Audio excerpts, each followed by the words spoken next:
Hello everyone, আমি জয়া। আমার mini blog day 12-এ তোমাদের ওয়েলকাম। তো আমি বেশ কয়েকদিন তোমাদের ভিডিও দিতে পারিনি, তো আমার কাজের চাপের জন্য। তো এবার থেকে কিন্তু আমি প্রত্যেক দিন চেষ্টা করব তোমাদের সাথে ভিডিও আনার।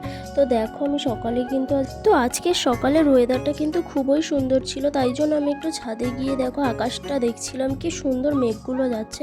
তারপর আমি সকালে কিন্তু ব্রেকফাস্ট করে চলে এসেছিলাম কাজের এখানে। তো দেখো এখানে কিন্তু প্রত্যেকটা রুম যেখানে রুম হবে দেখো পুরোটা কিন্তু মানে ইট দিয়ে গাঁথা হয়ে গেছে। তো এই রুমটা কিন্তু আমার।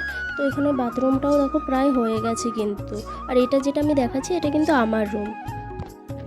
তো আমি দেখছিলাম এখানে কেমন কি কাজবাজ হচ্ছে। তারপর দেখো তোমাদের কিন্তু এইটা আমি যেটা দেখাচ্ছি এটা কিন্তু আমাদের বাথরুম হয়ে গেছে। তো আর কদিনের মধ্যে প্রায় ছাদটাও হয়ে যাবে। তো কাজটা কিন্তু খুব তাড়াতাড়ি করছে। তারপর কিন্তু আমি ওখানে খানিকক্ষণ থাকার পর কিন্তু আমি ঘরে চলে এসেছিলাম। তো এসে দেখছি তো আজকে দুপুরের লাঞ্চে কিন্তু স্পেশাল মেনু হয়েছে দেখো, সবার প্রিয় বিরিয়ানি। তোমাদের কার কার বিরিয়ানি পছন্দ কমেন্ট করে বলবে কিন্তু। তো আজকে বিরিয়ানিটা কিন্তু দারুণ হয়েছিল। তো আজকে পুকাইরও নিমন্ত্রণ ছিল, দেখো ও খাচ্ছে। তো বলছে যে বিরিয়ানিটা খুব ভালো হয়েছে। দেখো ও কিন্তু পুরোটা খেয়ে নিয়েছে বিরিয়ানিটা পুরো।